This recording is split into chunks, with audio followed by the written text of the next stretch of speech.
In what way does your media product use, develop, or challenge forms of conventions of real-life media products? Structurally, The Room is based on the principles of the Todorov theory. The disruption is evoked through the introduction of the protagonist, Harley Woods, who's seen in lying in discomfort, morally broken, and has a complete, utter disregard of his surroundings.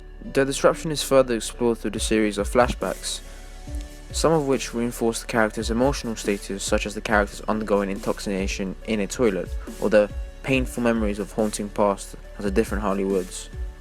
Perhaps the new equilibrium, however, can be interpreted as Harley's realization of his situation and some of the things that are in stake.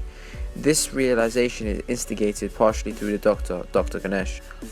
Whilst Harley is a clear physical opposite to the Doctor ideologically, The Room includes a variation of binary opposites. This include protagonist versus antagonist, imagination versus realism, empowered versus weak, ignorance versus wisdom, motivator versus observer. Additionally, following a narrative structure based on critical thinking and thought-provoking themes, The Room follows an unchronological order to resemble the character's lack of clarity and places the viewers in a state of empathy, showcasing what toxic and powerful drug can do to one's health. Thus, an unchronological order deemed appropriate given the context. Such an order was also an inspirational factor, largely due to Christopher Nolan's hit Memento, which also lays the narrative in an unconventional, unchronological order, which is shot backwards.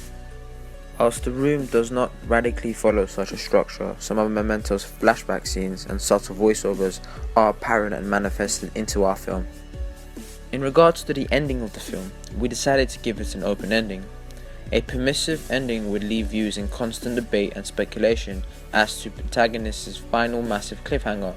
What did he choose, the drugs or his family?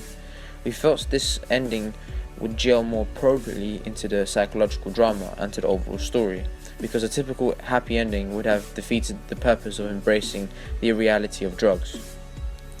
As such, The Room primarily focuses on restricting important information to allow an open ending to be successful.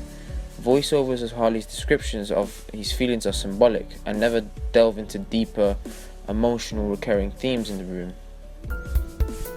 For this deep, dark addiction that I have. In terms of codes and conventions, Harley Woods is in his early 20s, speaking to a younger demographic. During the present day scenes, Harley is wearing clothes to fit the idea of rehabilitation. He wears a plain blue t-shirt and dark grey trousers. The idea here was to make Harley look like an ordinary person who has been plagued by the addiction of drugs, therefore functioning as a role to show the dark and dangerous repercussions of the consumptions of illegal drugs. This is also emphasized through his incredibly discomforted facial expressions, twitchy movements, and his body language during the interactive scenes with the Doctor. The code and convention with the Doctor show the primal binary opposite, empowered versus weak, in play, as the Doctor wears bright white formal clothing representing authority, power, and enhanced intellectuality, whilst Harley's casual, depressing clothing is symbolic of weakness and character fatigue. This is intertextual to some of Hollywood's psychological dramas, as the appearance of the character's health suffrage is physically parallel to his emotional well-being. The Room is shot in several locations, past and present, in order to fit the typical conventions of a psychological drama. The most recurring, and perhaps the most centric setting, is the rehabilitation center where Harley is currently present, a park whereby drugs are generally consumed, a bathroom, another typical urban setting, and a shopping mall. Most, if not all, the settings are typical and can side very well with the lower class background. In terms of the editing is fairly slow, relying predominantly on establishing shots and slow-paced cuts.